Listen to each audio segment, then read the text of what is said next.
समय के अभाव से लेकर के चल रहे हैं भैया। बोली गोविंद भगवान की। आ जाइए इधर। महाराज त्रिशंकु हुए हैं। त्रिशंकु के पुत्र महाराज हरिश्चंद्र हुए बद नगरिया में, और महाराज हरिश्चंद्र के पुत्र हुए रोहित, जिनकी पत्नी का नाम है तारा। लिखा है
हुए हैं, जिनकी पत्नी का नाम है तारा और पुत्र का नाम है रोहित। जो महाराज हरिश्चंद्र के पिता थे ऐसे थे जो शरीर सहित स्वर्ग में गए हुए थे। एक मेहतर की पत्नी ने महाराज त्रिशंकु का उद्धार किया था जब ये शुकर बन गई थी। महाराज हरिश्चंद्र बड़े दानवीर राजा बताए गए हैं। एक बार विश्वामित्र और वशिष्ठ में बहस हो गई तो वशिष्ठ बोले मेरे चेले जैसा किसी का चेला नहीं है। विश्वामित्र कहने लगे तुम्हारे चेला जैसा चेला, अगर मैंने तुम्हारे चेले की परीक्षा ली तो मुझे पता तुम्हारा चेला पीछे हट जाएगा। वशिष्ठ कहने लगे मेरा उन चेले में से चेला नहीं है जो पीछे हट जाए। मुझे अपने शिष्य पर गर्व है, मेरा शिष्य पीछे हटने वाले में से नहीं है। विश्वामित्र कहने लगे तुम्हें अपने चेले पे गर्व है? बोले हाँ गर्व है। तो बोले मुझे तुम्हारे शिष्य की परीक्षा लेनी है। विश्वामित्र ने कहा वशिष्ठ मैं तुम्हारे शिष्य की परीक्षा लूंगा और देखना तुम्हारा शिष्य है वो पीछे हट जाएगा। वशिष्ठ ने कहा ठीक है, अगर तुम मेरे शिष्य की परीक्षा लोगे तो ले लो, मुझे पता मेरा चेला पीछे में हटने वाला नहीं है। बोले मुझे 3 रूप चाहिए। किस किस के? एक तो सूकर का रूप चाहिए, दूसरा एक ब्राह्मण का रूप चाहिए, तीसरा एक सर्प का रूप चाहिए। विश्वामित्र ने कहा ठीक है। आज वशिष्ठ और विश्वामित्र में इतनी बात हुई और विश्वामित्र ने क्या मन में सोचा कि मैं हरिश्चंद्र को सत्य से डिगा दूंगा। विश्वामित्र ने सूकर का रूप धारण किया और महाराज हरिश्चंद्र की बगिया में पहुंच गए। महाराज हरिश्चंद्र की बगिया को उजाड़ने लगे। ऐसा ही नहीं, जाकर के मैन माली को घायल कर दिया। तो महाराज जब माली को घायल कर दिया तो माली भागता हुआ दौड़ाता हुआ एकदम से महाराज हरिश्चंद्र के पास में पहुंचा और कहने लगा महाराज महाराज। महाराज गजब हो गया। बोले क्या हो गया? बोले महाराज एक बाग में सूकर आया, उसने सारी बगिया को उजाड़ दिया और ये देखो मेरी जंगा को भी फाड़ दिया। तो महाराज हरिश्चंद्र ने कहा माली तुम्हें नहीं पता, सांप के वक्त पर अगर दुश्मन भी तुम्हारे दरवाजे पर आ जाए तो उसका भी सम्मान करना चाहिए, उसे भी प्रेम से बिठाना चाहिए। शाम के वक्त पर हम उस शूकर को नहीं मारेंगे। माली कहने लगा, महाराज हमारी सब जंगा फाड़ दी, तुम्हें शाम का वक्त दिखाई दे रहा है, चलो उस शूकर को मारेंगे चल के। बोले नहीं, शाम के वक्त पर हम किसी दुश्मन को भी निराश नहीं कर सकते। और कहा, अरे होए शाम को वक्त रे तो दुख मत दीजिए पाऊ।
शूकर को मार देंगे।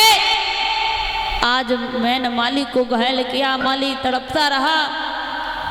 जब महाराज हरिश्चंद्र ने मना कर दिया, और वास्तव में भैया शाम के वक्त पर अगर तुम्हारे दरवाजे पर कोई भूखा भी आ जाए, कोई दुश्मन भी तुम्हारे भीख मांगने आ जाए तो उसे खाली नहीं लौटाना चाहिए।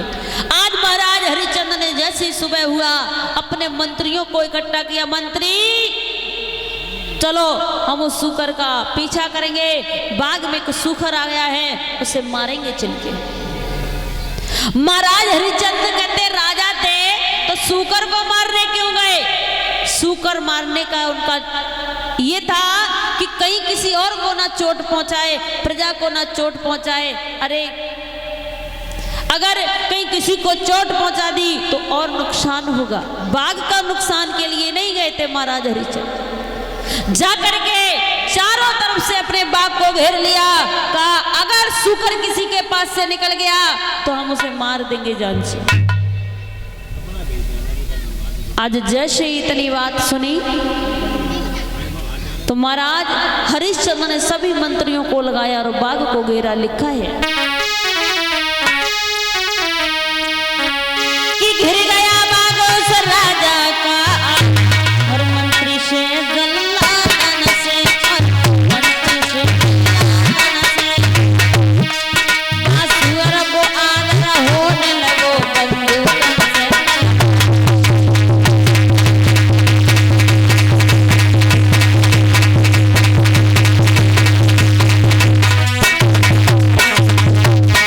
आज चारों तरफ से एकदम से बाग घेर लिया, और जैसी बाग घेरा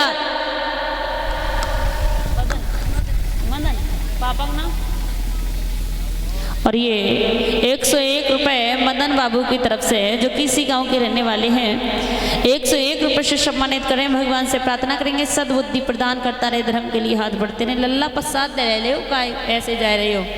हम जब तुम्हारे कितने थे ना आए तो अपने गांव में फूल चढ़ाए हुए जाते, जहाँ से कि हमें प्रसाद मिलेगो। हाँ, अगर 5 रुपए मिले ना है, 5 1-1 रुपया चढ़ाने जाएंगे, 5 बार प्रसाद जरूर मिलेगा आराम से।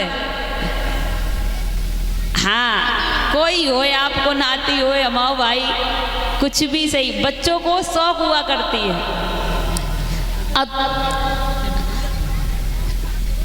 बोली वृंदावन बिहारी लाल की, बोली गोविंद भगवान की। सब सभी लोग तालियों के साथ में भजन बोले।